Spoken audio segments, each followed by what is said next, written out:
Sure. All right, thanks. Here we are. Hi, everyone.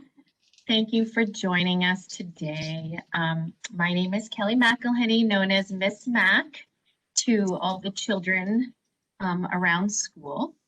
I have been at Oak Meadow for almost 20 years, I think. But prior to being the director of Children's House, well, Beginners Children's House in Lower Elementary, I was a Children's House teacher for 15 years here at Oak Meadow and 2 years at another Montessori school.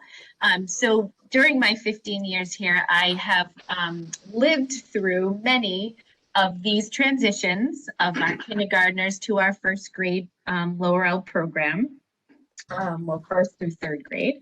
And so while I'm quite familiar with the process, I'm certainly not an expert on the program. And so I'm happy to have Ms. Falcone here, Ms. Ferreira here with us today.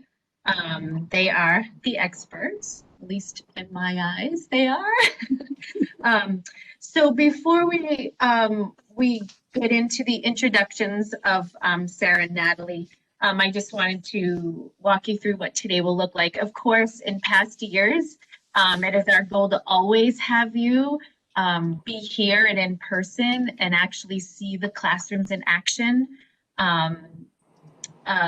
It's the best way to observe, to see how it works. So we cannot do that this year. So in light of that, we have a slideshow that Natalie and Sarah have put together for you. They will talk through that. They have some pictures to share, and then we'll open it up to questions and answers. I know you've submitted a few questions to Leslie, so I do have those, and the teachers have those as well.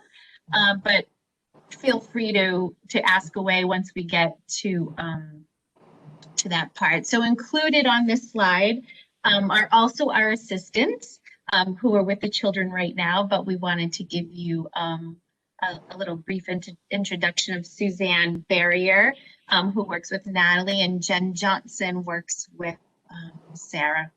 So, oh, and also Meredith Cater is here too. She's not with us today, but she is our learning specialist and a very valuable member of our team. She supports the teachers, the children, and the families, and we think very highly of her. So we wanted to share that picture of her with you. So Natalie and Sarah, do you want to take it away? Sure. I'll go first, and then Natalie can, because she's going to carry on. I'm Sarah Falcone. I'm one of the two teachers, and this is my 7th year at Oak Meadow School. I came right here out of college and have loved every minute. And I'm also a parent now. My daughter is in beginners, and she's actually transitioning to Children's House. So I have a little bit of the understanding of transitioning between programs and sort of the questions parents have. But I've always, over my time here, the Montessori method and just the uniqueness of the classrooms and the students, it's what brings me back, the kids and their connections and how happy they are to see me each day and how happy they are to see each other. They're just a nice little community within their classroom. That's me. Then I'll introduce Natalie. Thanks, Sarah. So I'm Natalie Ferreira. I also have a son here at Oak Meadow. He is in his first year in Children's House. He's with Miss Tag, and he goes by Henry Kuntz. So I kept Ferreira, my maiden name, because we have the kids for 3 years, so that was going to be too strange to just change it on a group of children. So I go by Miss Ferreira, and this is my, I think, 10th year. I've kind of lost track. I believe this is my 10th. Next year will be my 11th year here. And just like Sarah, I came to Oak Meadow right out of college. I actually assisted lower elementary classrooms my first year here, and then a position was opening up, so I grabbed it, and I've been here ever since. Sarah said a lot about the uniqueness of Montessori, and I think for me, what draws me and keeps me here is being able to have the kids for a 3-year cycle. You really get to know them over 3 years, and the curriculum, as you know, being Children's House parents, builds on every single year, and the children really move at their own pace. And so the beauty of having them for 3 years is really a gift. And that's really why I've stayed. And it's a community that, as well as the children, but all of the staff and faculty here, it's like a second family. So it's a little bit about me. And today I'm going to start off and just give you a little bit of an overview of what lower elementary looks like and what it would look like for your kindergarten student transitioning into lower L. As Sarah said, it's a big transition. And so we'll give you a little information and then leave some time for some questions at the end. So here we go. So lower elementary, right now there are 2 lower elementary classrooms, 1 lead teacher and an assistant, full-time assistant within each class. Sarah and I, we both have multi-aged classrooms, so 6 to 9-year-olds, first, second, third grade. Approximately, we have anywhere between 16 and 20 students is what we're working towards in these coming years. Right now, we both have 16. And our school day begins at 8:20, just like in Children's House, and we end by 3:40 each day, except for early release Fridays. We follow that same schedule as an hour earlier. So lower elementary, just like all the programs here in the Montessori philosophy, it's based on the belief that children learn best through movement, work with their hands, provides cognitive, social, and emotional support to help all of them reach their full potential. So in lower elementary, we follow those same principles. It includes lots of different things.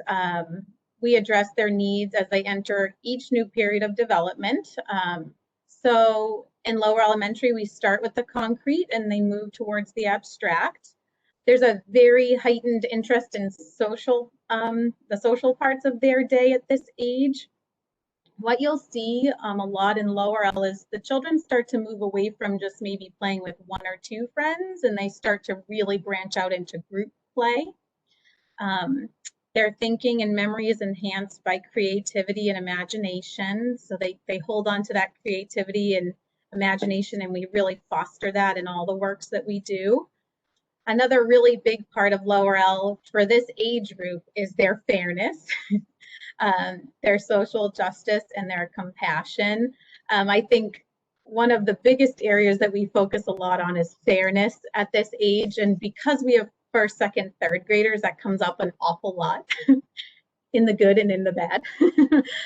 So Sarah and I work a lot on that. You see that a lot with this age group. What does practical life look like? We get this question a lot. It really continues from Children's House, and really we add on to it. But there is a big difference in lower elementary. There's a shift. So in the Children's House classroom, a lot of the focus is on self-care and fine motor, whereas in lower elementary, a big part of it is what we call executive functioning. So those are your organization skills, your time management skills. The students really work with planners each day based on lessons that have been given to them. They work on different areas of the curriculum. So we do continue practical life. It just looks a little bit different. We talk a lot about how are you a part of our community, and how do we make choices and kind of prioritize our works based on what lessons have been given by a teacher throughout the week. And the kids, if you ask them, this morning I sat with my group of second graders, and they are writing letters to your kindergarten students right now. We're trying to find ways for lower L to connect with the kindergartners. In a normal year, they would come up and they would visit us in the classroom, but given our protocols this year, we can't have that happen. So we are coming up with creative ways. And I asked my students this morning, you know, what's something that's different about lower L than Children's House? And several of them rolled their eyes and said, oh, we have have tos. So So in lower elementary, I think one of the biggest transitional pieces for your first grader, kindergarten is coming into first grade, is that the lower elementary curriculum-wise is more structured. So although they have a lot of choice, there are a lot of have-tos. And the reason for that is we want them to keep up with the curriculum in different areas. So for example, we have a foundations program, and those are lessons that are given weekly or bi-weekly. And so we make those things a have-to kind of each day so that they can be presented with the next lesson with their small group of peers.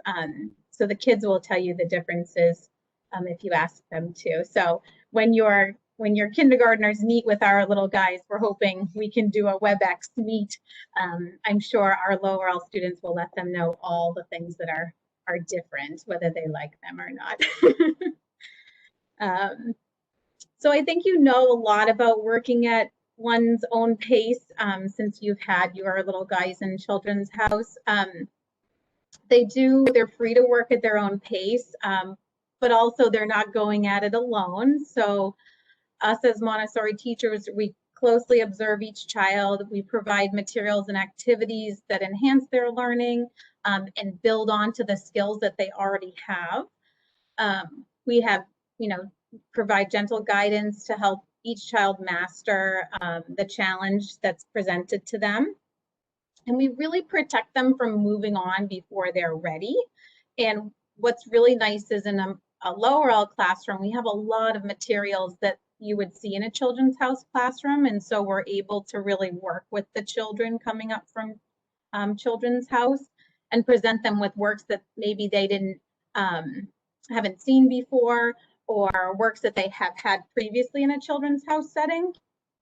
And so we really help them to build on to their skills and move them when they're ready. And of course, they're challenged in each part of the curriculum, math and language wise. And they're able to kind of, with the guidance of a teacher, really pursue their own interests as well. So it's something that's big in Montessori in all levels. As I thought a little bit about what does it look like for a first grader coming in. So these are the ones that kind of popped up into my mind that you may be wondering about. So academically, what you may see in a lower L their first year is that students are really working with specific materials for longer periods of time. That's a little bit different in coming in as a first grader. There's more written follow-up work. So a lot of times a first grader will come in and we'll present them with a lesson or material. And in those first couple months, they're like, okay, so what's next? And we said, oh no, well, we need to work on this for a week or two, through a card set. So you'll see that with the little ones a lot, like, okay, wait, I'm done with this. I did it today. And now what's next? And so that may be something that's a little bit different for them. Like I said, they use work plans each day in all different variations and forms. We have written work plans, we have picture work plans for students who are early readers, but it's a way for them to really make multiple choices and plan out a whole work cycle and be independent on their own. I mentioned the have-tos already. Another big part of lower L is dividing their time evenly between all the subject areas. Practicing with a material for a length of time in order to be introduced to something new. Practical life, I mentioned the executive functioning. That's really a big part of lower L for all of the children. And Sarah and I work really hard to make sure that they understand how to organize their workspaces, how to organize this year it's an entire shelf, but normally it's a cubby space. How to care for the classroom as well, so that they really have everything they need in order to work through a work cycle, kind of without us, unless they need us for support academically, but having a pencil, having whatever materials that they need in order to move forward. And I mentioned about the social piece. This is I think a big key difference for this age group of children is that they are beginning to play with larger groups of children. And although they've been in the classroom, if your child's been in Children's House for 3 years, you have that age gap. It feels a little wider for us here in lower L between a first grader and a third grader socially. And so what we see a lot is the first graders coming in, making connections with the older students. And it's an opportunity for us to talk a lot about mentoring with the older students and what that will look like for a first grader, kind of joining in with an older peer group. So just something to keep in mind. It just creates a lot of different varieties in social dynamics with that age gap that we have here. So just something worth mentioning. So development of this age group, I've mentioned a few of these already, but something that Sarah and I work a lot on when it comes to the social dynamics is engaging students in the process. Children of this age, they want to know why, they want to know how things work. They will absolutely question behaviors as a way to understand why they're being asked to do specific things. So always explaining to them what your reasoning is behind what you're asking them to do is a big part of this age group. They move more away from their sensorial to more of a mental explorer as they move through the grades in lower L. And Sarah and I work a lot with social skills with this age group. So we've made class charters before, pretty much every year we have in the last couple of years. Just asking them what they want their environment to feel like. And a big part for this age is kind of what happens when you've made a misstep.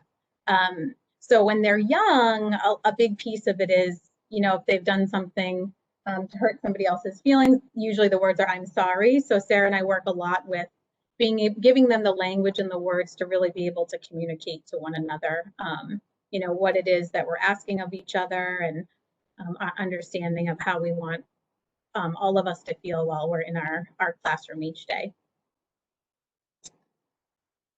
Right. This may be the last one, but the Montessori materials, they're really used in the same ways as you would have seen them in a children's house classroom. We introduce materials across the subjects at their level of development and readiness. They work with the materials to make exciting discoveries. Students in lower L may revisit materials within their 3 years in a lot of different ways. So if they pulled out something like a stamp game in first grade, they may pull it back out as a third grader to try something new. Currently in my classrooms, I'm having a lot of students pull out the stamp game, which is kind of the first concrete material for math. And they're doing it with like a double-digit division problem. And so what you'll see sometimes is your first grader next year may come home saying, I already did this material, but they may be using it in a different way, which is kind of the beauty of the Montessori materials. And I guess the last one I want to highlight is just they do choose to focus their focus of learning on each day, but their decisions are really limited by the materials and activities that Sarah and I have presented with them. And so a lot of times you hear that they're just doing whatever they want, but Sarah and I have presented them with specific works, and that's what they use to really plan their day. Okay, and now I'm going to hand it over to Sarah for the picture part, which will show you a little bit of what I was talking about. Yeah, so Natalie had mentioned the beauty of the Montessori materials, and if you've ever seen them in the classrooms, or hopefully again next year, they really are just beautifully made and designed with so many different ways to present different concepts. So this slide has some of the math works that students are presented with. So in the top left corner, there's a hundreds board, which is familiar again for the Friends from Children's House. We have those works that helped them feel comfortable because as soon as they arrive in our classroom, they can walk over to their shelf and say, oh, a hundreds board, I know how to do that. And that just gives them that sense of confidence within that first couple weeks so that they have that to lean back on while everything else has changed around them. So they can go and they can grab the hundreds board or the bead chain, and they know how to do it because they've been taught before in Children's House. In the middle, we have our checkerboard on the top to teach 1, 2, 3, and even 4-digit multiplication. But again, with those same bead bars that they're familiar with, that they've spent time mastering in Children's House, we now broken up the long chains that you might have seen, and they can do their multiplication facts and these larger multiplication problems on their way to abstraction or doing the work without the material. On the bottom, there's stamp game, and some friends are introduced to stamp game in Children's House, and they do addition and subtraction. And we actually do all 4 operations: addition, subtraction, multiplication, and division with the stamp game. And the students love working with it. And then sometimes they use it and use it and use it, and they want something else, and then they try something and they want to go right back to the stamp game. It's such a concrete picture of each of those that just builds on the basis that they've already have from Children's House. The numbers and the colors are matched to the bank game that they use in Children's House, and those colors carry through all of the materials in the way that they're designed. There's, as Natalie mentioned, there's a little bit more of the writing work. So you'll see next to most of those works is a card set and a notebook. So they write down their problems. Some of the pages with daily math practice, just to get in the habit of writing down their work also. And I think I hit most of the pictures. Natalie, you can go to the next one. Yep.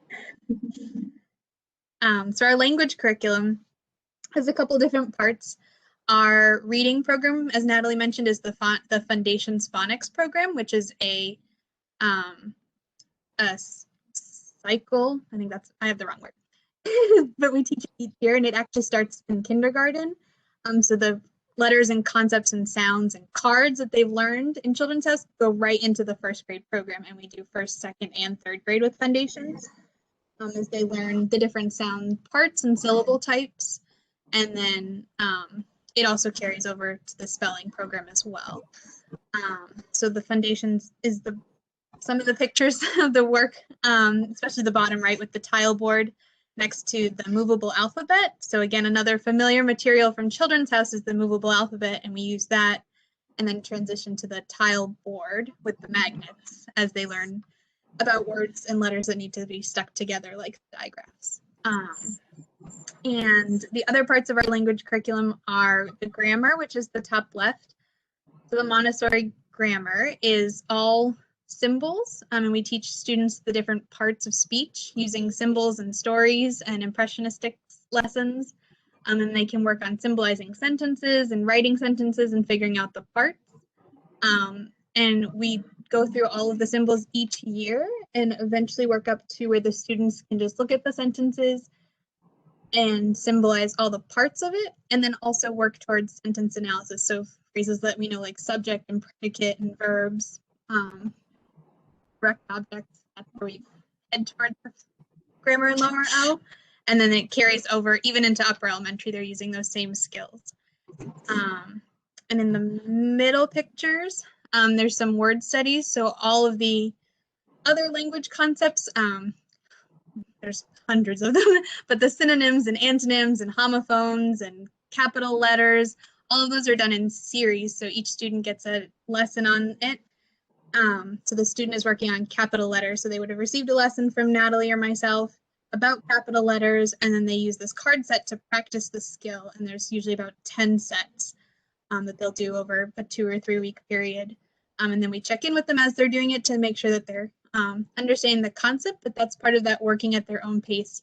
Some students will work on a word box set for a while if they really need the practice with it, and then others, the ones that they enjoy, they fly right through sometimes, and just they get to work when they're doing it. I had a student this morning who's doing antonyms, and she was so excited. She was like, "Can I do 2 today?" And I was like, "You can of course do 2 today, please."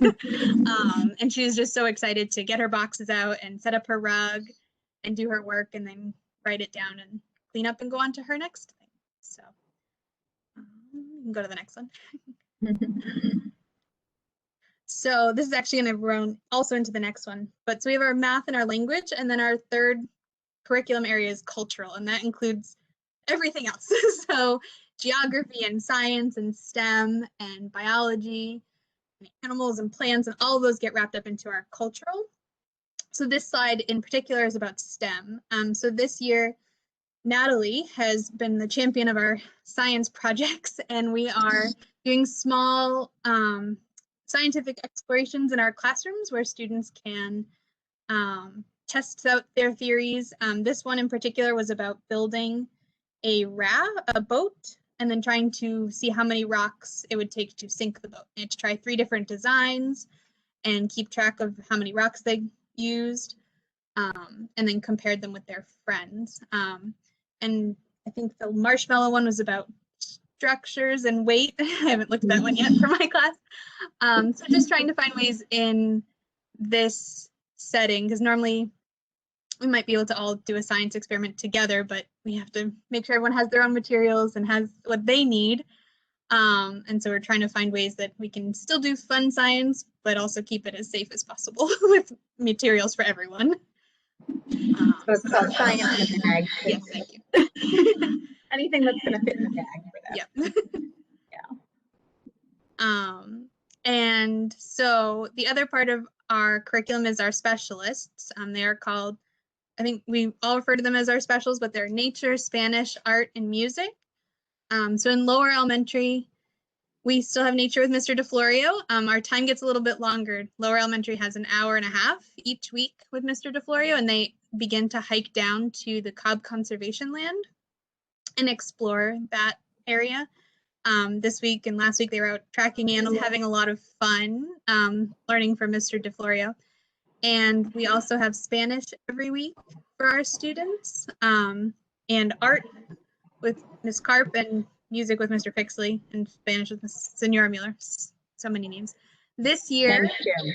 I forgot Jim. Okay, I was gonna say, I think we're missing one. Picture for PE this year, so Jim's in there too, twice a week. Thank you. Music this year, they're all learning to play the xylophone. So each child has their own this year, and they're doing really well with it. They're enjoying it. Some weeks they'll play their xylophones, other weeks they'll play percussion drumming with foam tubes, and all of our specialists work so hard to make sure that our students are excited about the different things they're learning and trying their own things and exploring and having opportunities to share what they've learned. A lot of these pictures are our geography curriculum that we're working on right now. The students have taken a particular interest in geography this year in both classrooms, actually. So some are the puzzle maps that are familiar from Children's House, where they trace them and then color them and label them or paint them. And then in the middle are the pin maps, and these are one step further, where instead of just being the countries, these also now label the land and water forms. So it's countries, capitals, lakes and rivers, oceans, deserts, any of those land forms that they practice are also included on the pin maps, and we have one for each continent. And the cultural curriculum extends into animal studies. We continue from Children's House, and plants and more science. And this year, everyone has taken a particular interest in the geography, as I mentioned, so we have lots of pictures of that. And before I turn it over to Jay, I just wanted to say that I know as a parent thinking about transitioning to the next program level, one of the questions that came to mind is sort of, well, why keep going? Why go in Oak Meadow? And as it says on the slide, a Montessori education builds on itself, and so the skills and the lessons and the experience that they have in Children's House carries over into lower elementary, and it sets the foundation for what we do. And we're so grateful to the Children's House teachers because they are wonderful, and we love getting to know our new Children's House friends. But it's the same sort of atmosphere, that sense of community, the idea that, you know, your social skills are as equally important as your academic skills, and your emotional well-being is what's important to us. And we just love getting to know our Children's House friends, and we all wrote our letters today, so they should be getting them next week, and I hope they tell you all about them. So I'd like to just give our head of school, Jay, a minute to say something, and we'll take questions after. Thanks, Sarah and Natalie. Can everybody hear me? I couldn't help but think and Natalie and Sarah, thank you so much for such a comprehensive and exciting view about lower elementary. I couldn't help but think as you were talking, and I want the parents to know this, that same sense of excitement and joy of learning and community that you see in these teachers is exactly what you see in the classroom with the children as well. And that's actually the best part, I think, of lower elementary is the students and the lower elementary community feels a whole lot like what you just saw from these teachers. They do such a wonderful job. I thought maybe what I would share just very briefly is a little bit of a perspective that I bring that is unique, and that is I spent my career in education. I've been the head of school at 2 other schools before coming here. But the schools that I've been at are very fine, rigorous, independent schools, but are not Montessori schools. And I see things in this school that are unique and provide real value for children and for families. And I wanted to really just highlight, they come really naturally from all the things you just heard from Sarah and Natalie. So one is that the teachers themselves, as they explained so well, their focus is not on just taking a curriculum and fitting it into the students or making sure the kids fit the curriculum. The teachers in our school are observers and they're guides, and they spend time observing children and thinking about how to guide children through their own growth, what will best promote their growth through all of these academic areas in a way that is led by the child himself or herself. And that idea of letting the learning develop deeply within the child and come out is a completely different approach that I have seen in other schools. I also think what stands out about the lower elementary school from other programs is the multi-age classrooms. In most schools, children, when they go into first grade, they're just stuck with all kids that are in that grade. And there's something amazing that happens in lower elementary, even more so than in Children's House, where that benefit of the multi-age classroom is so powerful because children in the lower elementary age, their brains are working in a way where the social, as Natalie and Sarah talked about, is much more connected to their thinking about this. And so they learn even more from watching older children work, not just watching kids in their own age.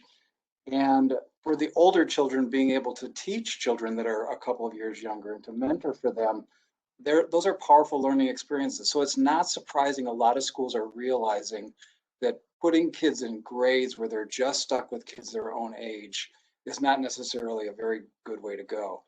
The other thing that is amazing about what happens in lower elementary is this uninterrupted work time in the morning, where in most schools kids go and they have a 45-minute block and then they move to the next block and to the next block, and whether a child is interested in that subject or not, it doesn't matter. It's time to move along. And in our lower elementary group, the children are able to go deep. They're able to work at their own pace. They're able to stay with something that goes beyond a 45-minute block and make up their own schedule. It's a huge difference, I think, from what you see in other schools. And then I also, I think Natalie talked about how children start to connect to this idea of fairness and compassion, that social piece becoming real. And I have watched the children in lower elementary begin to make connections between what they're learning in school and things happening in the world around them.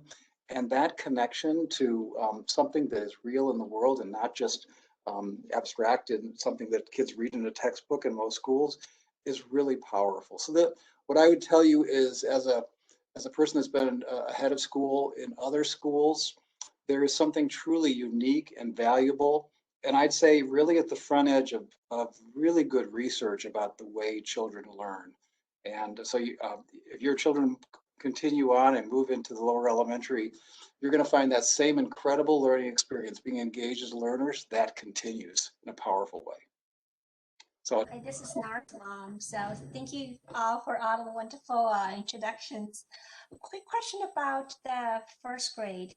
Do they have any homework assignments starting from first grade? No, When we it starts? no. So we don't assign homework for first or second grade. In the past, we have started some homework introductions in third grade as a way to prepare them for upper elementary, where homework does start on a nightly basis. We have not discussed it this year, considering all the other protocols and things that the kids are dealing with outside of school. But we always recommend that students read every night with your family, and occasionally we'll suggest math fact practice, but nothing like a typical homework setting that you'd imagine. I know this is still a few years ahead, but does things get changed when they move up to upper elementary? Do they adjust easily when the homework all of a sudden just hit them and becomes overwhelmed? Yeah, so we work with the kids to start talking about setting good practices for homework. So having a spot at home to do their work and having your materials needed, just like we would set it up in a classroom, but having them do it at home. Some students, I mean, every child is different, right? Some students love homework and they're so excited because it's new and they're homework, what's this? And students who need more support with it, the upper elementary teachers are there walking them through every step and explaining, how to continue that practice of setting up your space and getting the help you need when you need it. And so every child faces homework a little bit differently, but the teachers are wonderful at helping and supporting them. And in upper elementary, there's a homework club too that's offered after school to help support the children make that transition and That's I great. Yeah, think too, 10-year-old struggling with homework, I realized that it's important to just foster that habit starting from a young age. Because if they're not used to it, all of a sudden the homework becomes such a heavy burden. It becomes much more challenging to tackle when they get older. Yeah. I think too, in my experience, we've had a lot of, I have families occasionally ask, is there something that they could practice at home? And I think a lot of times, sometimes parents are hesitant to introduce things because we have, we always start with the concrete and we want them to work with materials, but there's so many options. If you ever wanted to set up just a very small, after school little work, I mean, we work them pretty hard during the day. And for a first grader, I would suggest, letting them just come home and kind of, what's the word, decompress after a long day. But as they get older, introducing them to a little bit of homework, like Sarah said, math facts, that it doesn't, I found doesn't hinder their experience within the classroom, especially things like, fraction work and telling time and working with money, which kids don't really see these days anymore, just credit cards. But there's a lot of different opportunities, nightly journals and things. So, as your child moves up within lower L, we don't have a problem with if you wanted to start setting up a small space for something after school. But I would say something very minimal, maybe a 20-minute practice, 10 minutes of a little math and 10 minutes of a little reading, because it is a very long day for them. Here in lower L, but we do get that parent question a lot. So, all right, thank you. I also wanted to add that I think you can Google this too, that a lot of research now by educators about homework, especially in the young elementary grades, is there's a very strong consensus developing that it's actually not helpful. There's no evidence whatsoever that homework actually helps those kids do better.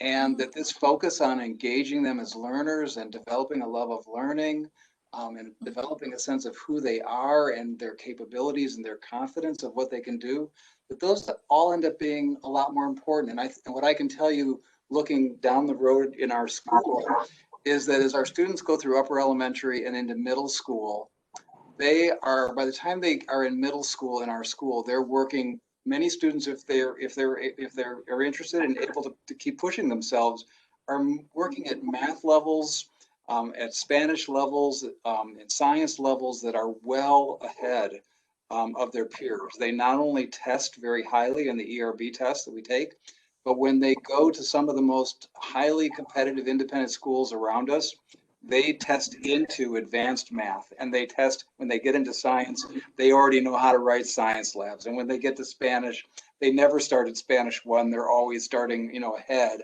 of other students. So what I think is that our approach is a deeper approach. It's not superficial. And unfortunately, a lot of education is about memorize these facts in a superficial way. And if you can answer the question, move on, because that's what education is.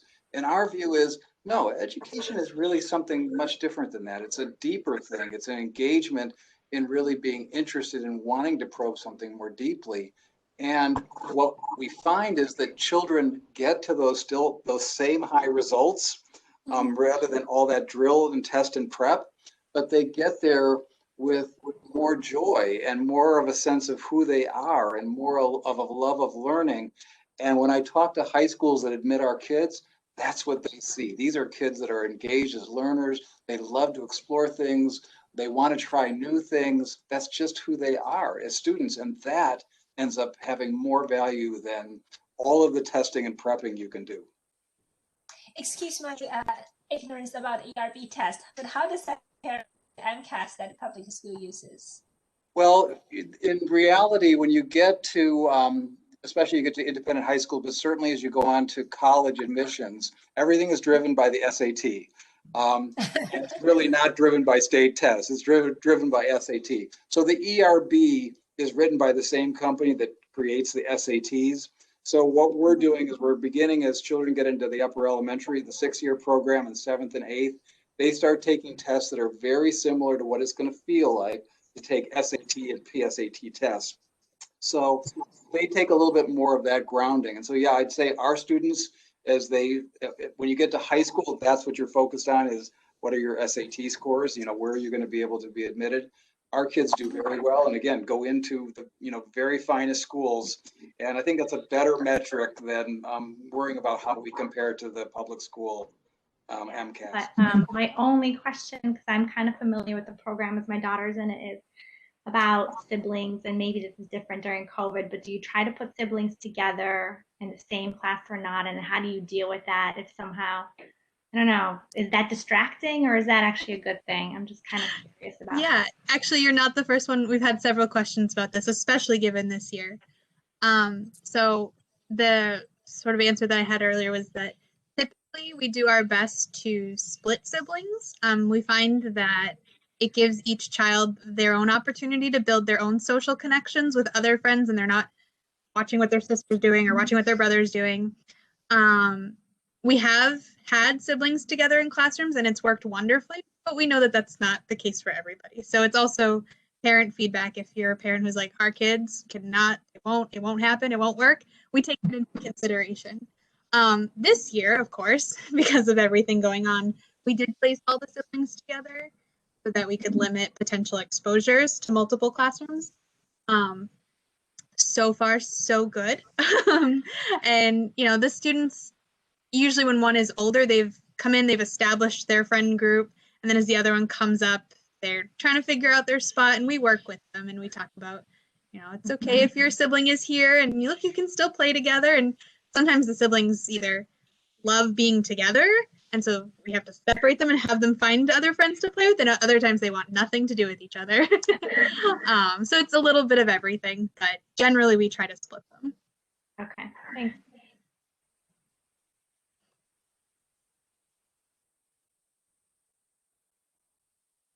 It's okay, I'll ask another question about the screen time. I noticed that actually thanks to sending the links for the videos, it's very impressive. Actually, I find the teachers find very creative ways to make it to connect the in-classroom learning and to the online learning. So I see that notice that students are using more online resources, obviously, just to cope with the COVID situation. But I wonder, post-pandemic, how much electronic resources is going to be used in a classroom? It's really like the philosophy of the Montessori using a low-tech type of learning. So I just wonder, because it always makes me nervous when I see the little kids relying so much on the online learning resources. Yeah, absolutely. They can replace the personal, the teachers teaching in the classroom. Yeah. I was actually going to say that. Our philosophy has always been that the materials and the teaching takes precedent over any of the technology. We would always prefer that the students are using a hands-on manipulative and connecting that hands-on learning to their brain.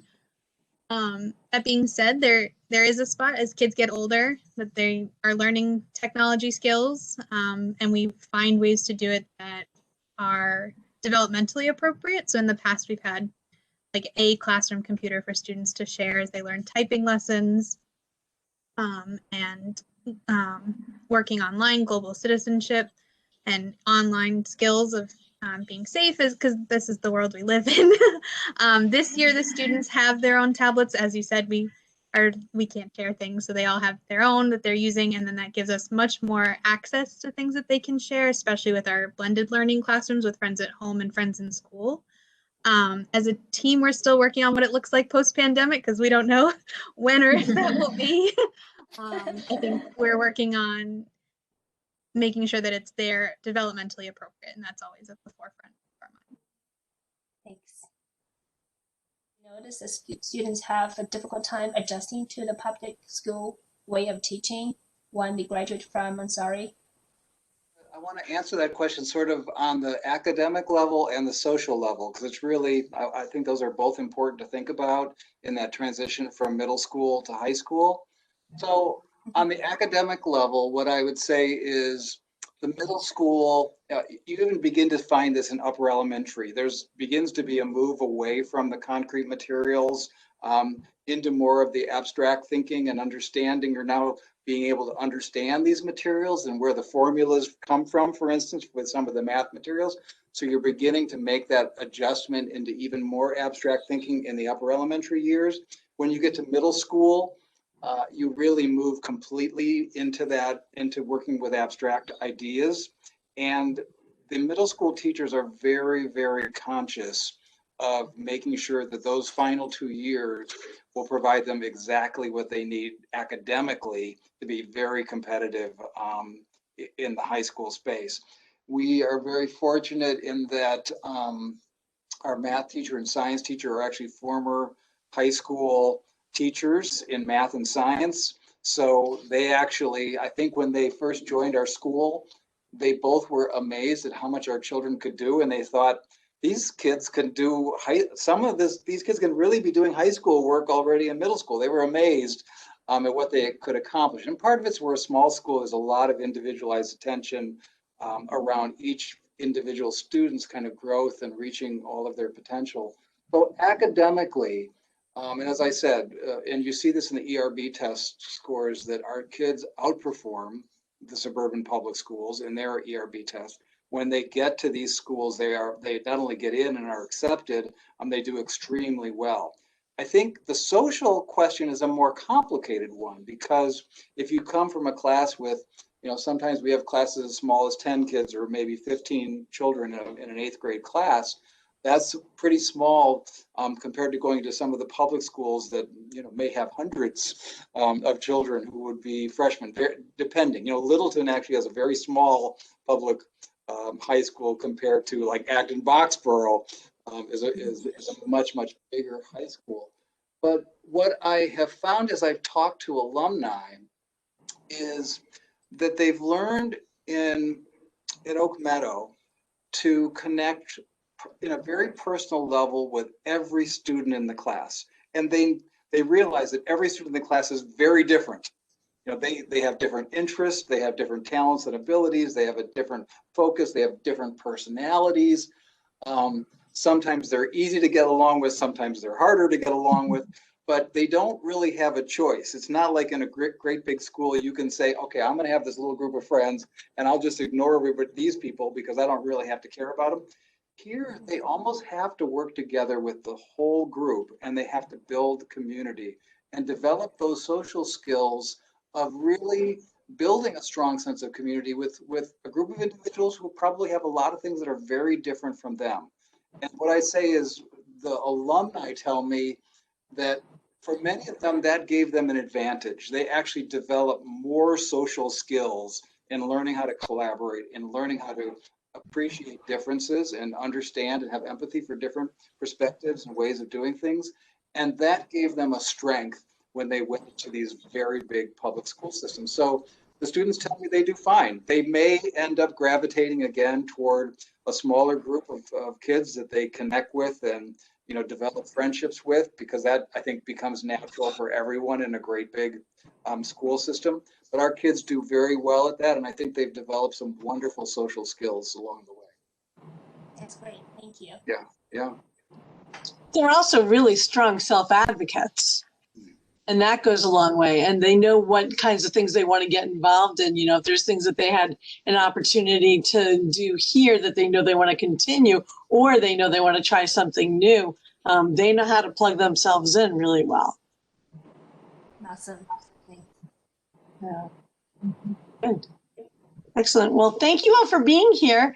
For my part, what I just wanted to say very quickly is that, you know, if you need to have a conversation with me, either about the re-enrollment agreement or about tuition assistance or discounts or anything like that, I'm certainly available to meet and talk with you. So just, you know, send me an email and we'll get that going. So, but otherwise, thank you all. Thanks to the teachers for being here and for all that you do and have done today, but all that you do with the kids, it's really inspiring. And we all love those of us that get a little glimpse into what happens in the classrooms here. It's really wonderful. And to the parents, you know, obviously, Lena, you already know this, but, you know, it's a very special program and a wonderful opportunity for the children. So. Thank you. Have a great rest of the day.